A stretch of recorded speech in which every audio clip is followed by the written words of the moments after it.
بصوا بقى الطبق التحفة ده خطير وريحته جميلة.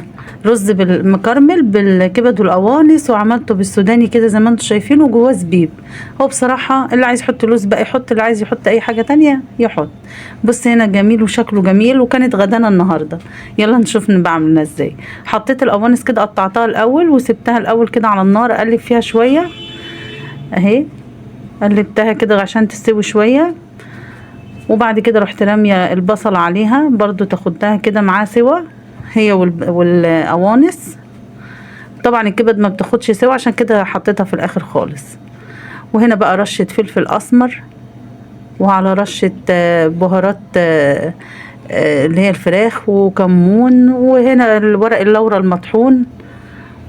وشكرا. وقلبت كده بقى، وحطينا هنا الكبد. يلا بقى بينا نقلب الكبد معاهم عشان تستوي. بس كده اخدها سوا، يعني مش السوا للدرجة، اخدها شوية كده، عشان كده كده هتتحط في الرز. بس كده هسيبها بقى شوية كده ينزل ميتها وتستوي حلو شوية. حطيت هنا بقى قطعة الزبدة والسكر زي ما انتم شايفين كده، على كل كوباية سكر معلقة، يعني على كل كوباية رز معلقة كبيرة سكر.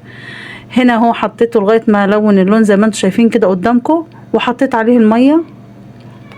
لازم اكرمله قوي عشان يخلي شكل الرز حلو. وحطيت الملح كده بتاع الرز، طبعا كل واحد بقى يعمل المقدار اللي هو عايزه، ولازم قرفه طبعا. وهنا المكعب، واللي ما بيحبش القرفه على فكره مش هتبان خالص، ما تقلقوش.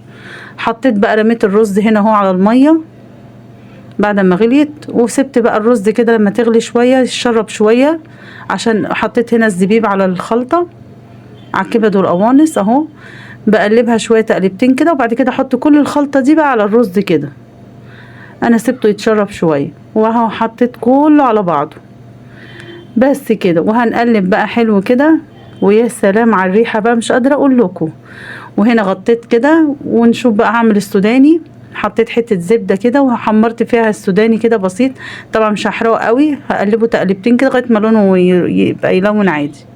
بصوا الجمال بقى، يا خراش يا خراش على الجمال وعلى لونه الخطير. بصوا التحفه تحفه. غرفت بقى هنا كده، وهحط عليه بقى السوداني من فوق الوش، وهو فيه الزبيب وطعمه تحفه بالكبد والقوانص، خطير خطير. يا رب يكون عجبكم الفيديو، واقول لكم باي باي.